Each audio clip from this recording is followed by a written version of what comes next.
Australian audience. Everything is deadlier in Australia. What? No, not going. Wait, isn't the blue ring octopus a 10 out of 10? Why is honeybee on here? That's messed up if you actually have to do that in Australia. Like, how are you convincing me to go to Australia when there's this stuff? And in case you needed a little more proof that Australia really is the land of nope. That's terrifying. Nope, nope, nope, nope, nope, nope, nope, nope, nope, nope, nope. That's huge.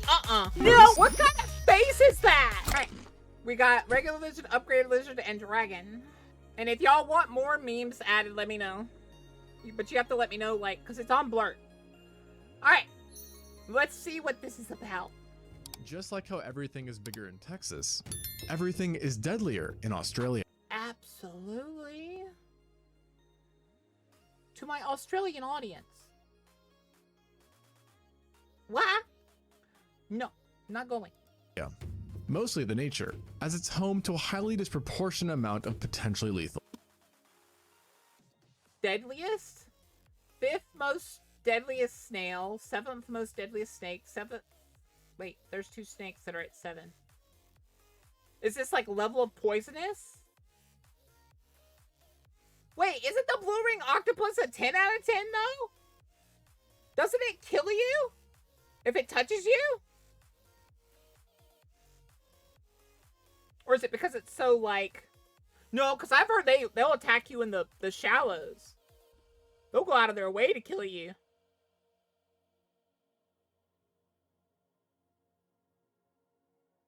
Am I not right in that? I thought that was the case. Bird eating tarantula. The funnel web. Or is it like level of deadliness? I thought the blue ring octopus is like an instant death. You're too tired for Australia? Yui? Wow. Look, just because I check the doormat before I step on it is just good sense. That's messed up if you actually have to do that in Australia. Why is honeybee on here? Or are they talking about those special honeybees? But I thought those were all dead now. I know that jellyfish is supposedly like super deadly. And I know the box jellyfish is a guaranteed death. So is great white. Yeah. Like, how are you convincing me to go to Australia when there's this stuff? Animals, having more venomous species than all but 2 countries. Yet, it takes the cake when only considering venomous animals that are fatal to humans. On top of this, it is home to 20 of the 25 most deadliest snakes in the world, including all of the top 11. And it's the native country of one of the only birds known to occasionally kill humans, the cassowary. Meanwhile, you also have the classics like the saltwater crocodile, great white shark, spiders, and potent jellyfish. And in case you needed a little more proof that Australia really is the land of nope, you should know that it's where some of the largest insects in the world call home, is one of the few places where pine cones can kill you, and is where the top 3 largest wildfires in the 21st. That pine cone could kill a giant. And you want me to step foot on that place? Century took place. The list could go on, but you get the idea. So it may be hard to stomach the fact that Australia is actually much more tame than it used to be. And I'm not talking about the fact that it used to be home to dinosaurs, but rather giant monitor lizards and terrestrial crocodiles, just to name a couple. And surprisingly, you don't even have to travel that far back to arrive at this forsaken Australia. I do not think that we could all just be Florida man and just walk, Everglades man, and just walk up and go yoink and pick it up. I mean, it's nuts. And I think it's more that the nature's scared of him because of how bonkers crazy he is.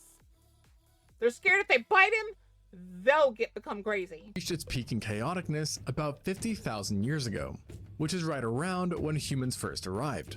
Talk about good timing. Back in those days, reptilian predators, not mammalian, ruled Australia. And it wouldn't take long for anyone to realize that something was very wrong once they set foot on land.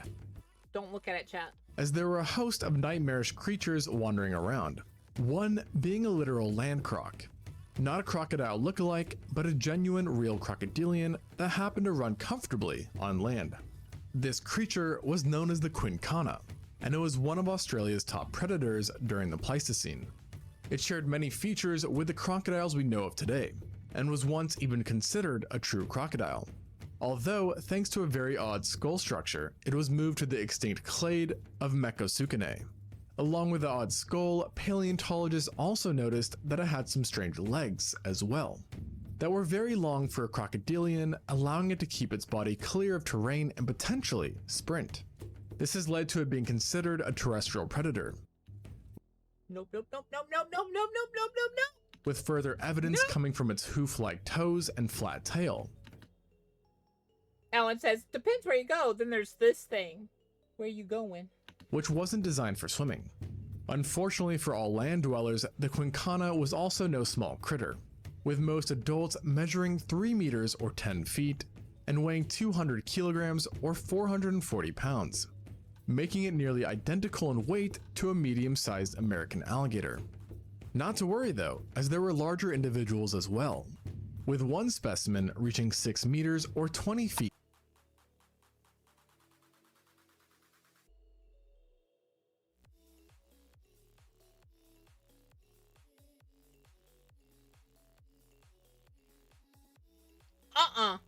In length. At No! this size, it had no problem taking down mammals, including an unlucky human from time to time. Getting attacked by this croc was an absolute nightmare, as its teeth were designed to slice animals up like a filet mignon, with each tooth being blade-like, compressed, and heavily serrated. These kind of teeth are referred to as xiphidon teeth, and is what was commonly seen in theropods. Having such vicious dentition let the quincana take down animals that were considerably larger than itself, with each bite tearing through large portions of flesh and muscle. There's a chance as well that you couldn't even outsmart this croc by jumping in the water, as there is some evidence that it was an accomplished swimmer, in spite of spending most of its life on land. Shockingly, or maybe by this point, unshockingly, even a terrestrial croc that could swim and had dinosaur-like teeth wasn't safe from other Australian creatures, as there was also the largest known terrestrial lizard walking around, Megalania. There's a fair chance you've heard of this reptile due to its recent popularity. Yet, you may not have heard that it's no longer known as the Megalania, rather Varanus priscus, meaning it was actually a giant species of monitor lizard. Despite this classification change, the Megalania is still usually referred to by its original name.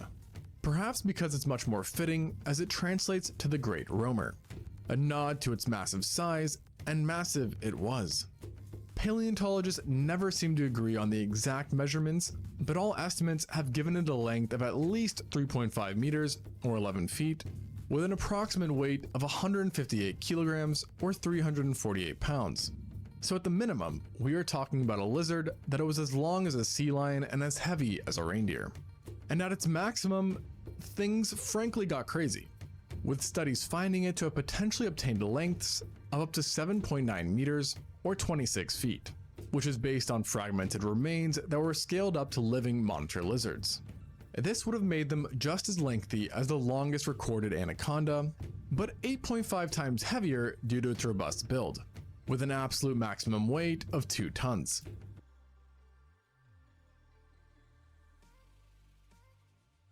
That's terrifying. However, for the most part, large Megalania were probably no more than 575 kilograms or 1,200 pounds.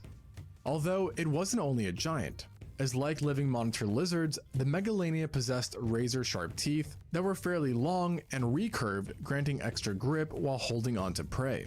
The Megalania is further thought to have used its Megalovania? No, the Megalania, not the Megalovania. That's hilarious. tremendously powerful legs and sharp claws to bring down prey and iguana? foe alike. Sans Naturally, in appears? true Australian fashion, the Megalania might have been venomous as well due to its heritage, since all monitor lizards presently living are considered to be venomous. Their venom, similar to what is seen in some They only get to 6 to 7 feet now? That's huge! Very few people get to 6 to 7 feet. Snakes works as an anticoagulant, meaning it prevents blood from clotting, which leads to shock and infections as it keeps wounds open for longer periods of time. And because the Komodo dragon, also known as the Komodo monitor, is the Megalania's closest living relative, certain paleontologists believe that the two shared similar hunting tactics of biting prey, retreating, and then letting the venom do the work. So that's to say, even if you manage to get away from an attacking Megalania, you would still be doomed. All of these attributes make Megalania feasibly the worst thing you could have run into. Unless that is, you have ophidiophobia, a fear of snakes. In this case, your mortal enemy back then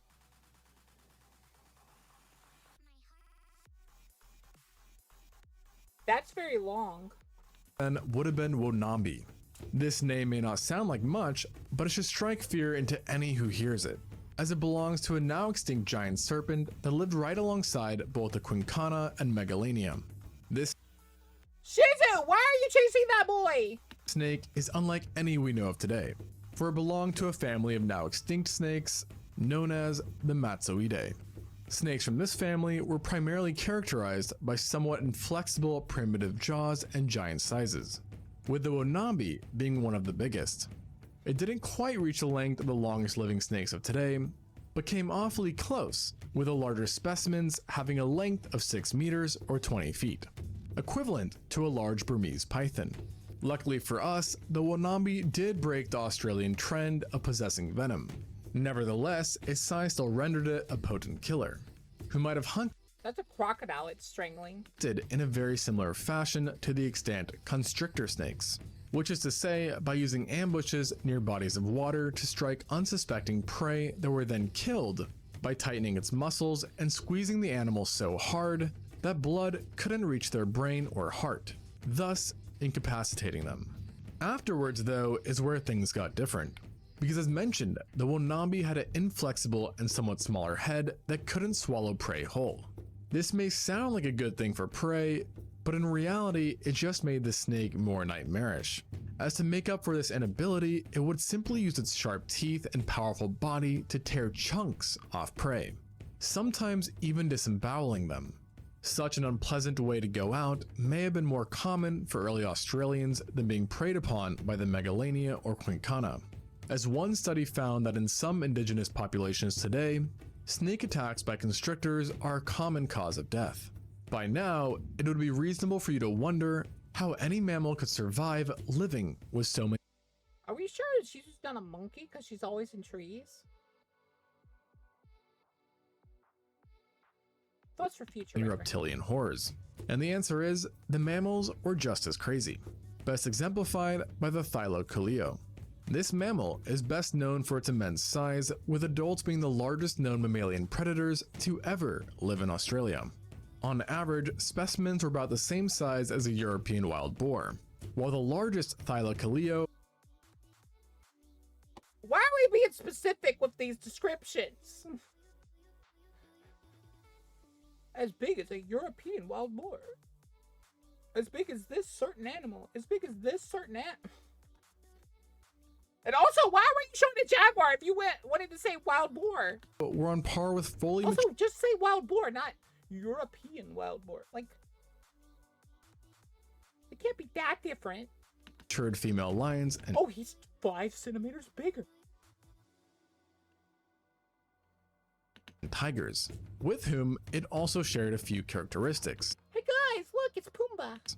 Yet, this was no feline. Far from it, actually, +2 to me. +2 to me. as the Thylacoleo was really a marsupial mammal that is most closely related They spelled drop bear wrong. to the koala. And like the koala, it's thought that the Thylacoleo had a smaller brain. However, in its case, a smaller brain They had just called a thing that could eat him dumb. was a huge advantage, as it gave the skull more space for extremely dense muscles and wide sturdy bones. That ultimately led to the strongest bite, pound for pound, of any known mammal. It's been Gives better frame of reference. Coco, you can't leave! It was funny! Been estimated that a medium-sized Thylacoleo was capable of biting with the same force as a lion 2.5 times its size, leading paleontologists to suspect that this marsupial was capable of taking down big-bodied prey that were 15 times heavier than itself, and it likely did so in an extremely unique fashion, thanks to its dentition, which consisted of large incisors that were similar to the elongated canines seen in other mammals. Furthermore, it boasted giant premolars that almost resembled flat blades. Together with its powerful muscles, these bizarre teeth worked wonders, killing animals by piercing deep into the flesh with the incisors, while the premolars severed the poor animal's windpipe, spinal cord, and arteries, causing all sorts of fatal problems. This mode of killing was so efficient that researchers think it took less than a minute for this marsupial lion to kill large prey, while the same task for an African lion can take up to 15 minutes or more. And for whatever reason, if its bite didn't do the trick, the Thylacoleo had lethal claws as well. On each of its front feet, there was a single large retractable claw that was attached to semi-opposable thumbs. This implied it could move these claws around with ease and dish out killing blows if needed. These additional weapons were also hooked, leading to the idea that Thylacoleo was a climber who possibly dragged kills up trees like leopards do. Climbing further allowed it to navigate caves and rough terrain, adding another layer of complexity to this already Why was that one just happened to be so detailed? overpowered marsupial. And so with all of this said, Australia had no doubt some pretty terrifying predators all around, making life fairly interesting for the first humans to arrive. And for them, they wouldn't even be able. What kind of face is that? Guys, why is it... Ding, ding, ding, ding! Top of morning! Irish noises! Ding, ding, ding, ding! Top of morning! Top of morning, everybody! Top of morning, sheep! Hush, Chaos, we're reacting. The hell was that face? Hello? That face is wild.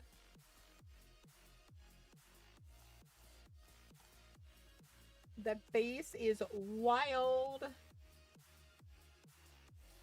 I'm not the only one that sees that, right? Both unserious and terrifying. He's like, oh. He's like, Pog! He's like, boy, I tell you what. To find peace around the herbivores. As in response to biological killing machines, the herbivores got pretty ferocious themselves. A good demonstration of this is the Diprotodon, an extinct marsupial whose closest living relative is the wombat. The two also did look in some ways similar, except unlike the wombat, the Diprotodon was massive, plausibly weighing up to 3.85 tons, which makes it equal in weight to a fully grown Asian elephant. This size gave it much needed durability and would have made hunting it a questionable endeavor, a task further discouraged by the presence of a surprisingly strong bite. The Diprotodon was strictly a vegetarian, but nonetheless, it still had a nasty bite. It's gonna suck out your brain, yeah. That reached 11,000. What kind of eldritch being kind of face is that? Look at that curve. Man got a roof for his nose. Nose roof. Nose roof! Newtons in force at the back molars, giving it more than enough power to technically break a human's femur. In addition to elephant-sized wombats, birds too were supersized in prehistoric Australia at the time, especially the Genyornis. This ancient bird resembled the once widespread terror birds. However, it actually belonged to a separate family of flightless birds, known as the Dromornithidae, or thunderbirds. All members of this family, Genyornis Why are they called thunderbirds? included, are believed to have been herbivores despite their menacing appearances. Though, like many ancient Australian creatures, they did have size to help balance their defenses out. The Genyornis in particular routinely grew to heights taller than humans, with the average individual coming in at 2 meters or 6.5. Why does bro look like he dancing? You're like, oh. You're like, oh. Feet. Moreover, this bird had giant Nose roof, nose roof. robust bones that gave it durability and heftiness, resulting in it weighing a full quarter of a ton. And if its size wasn't enough of a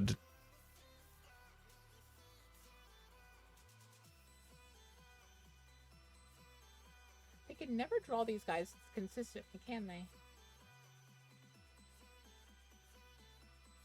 You look like an anime lizard. deterrent, the Genyornis could always use its beak or sharp claws to ward off predators that got too close. By now, it should be obvious that ancient Australia was the Why does that kangaroo look even scarier? And they have like dog faces and it's sitting seductively. Like all these things are wrong. All of these things concern me.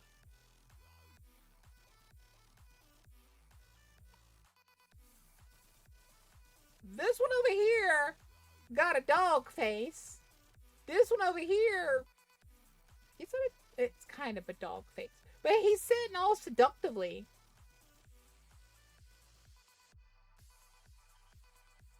And then this one got extra limbs. See, he's got like a, is that his limb or is that part of the pocket he's in? But why are you sitting seductively looking at this guy? Is this like some kind of, is he like the, is this like the queen and king and this has come for a bargain? I've come to bargain.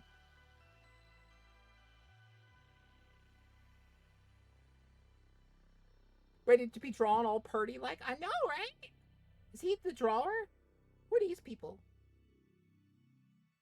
Why is there a snake here? And why is the snake becoming a branch? Is this AI? Snake is becoming a branch. I'm concerned. the last place you'd want to visit. And just to really drive it all home, remember That was a that giant nearly every turtle in the dangerous background. animal in Australia today was also still around back then. And that's not to mention other extinct animals. He looked like a dog. That's not a kangaroo.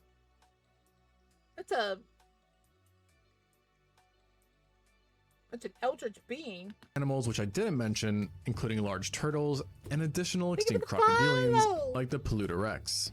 And of course, nature case? itself was also harsh with extreme droughts being present. And yet, despite all of these odds, humans still survived in Australia. In fact, not only did they survive, but they managed to thrive and dominate the lands, with evidence showing that they preyed upon multiple of the megafauna mentioned today, suggesting that maybe we were actually the scariest animals around during those times. Thanks for watching, and until next time. Oh, I'm sure. It wasn't the scary looking kangaroos. That barely changed at all.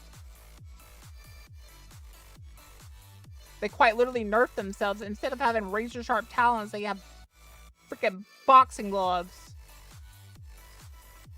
They had to nerf themselves.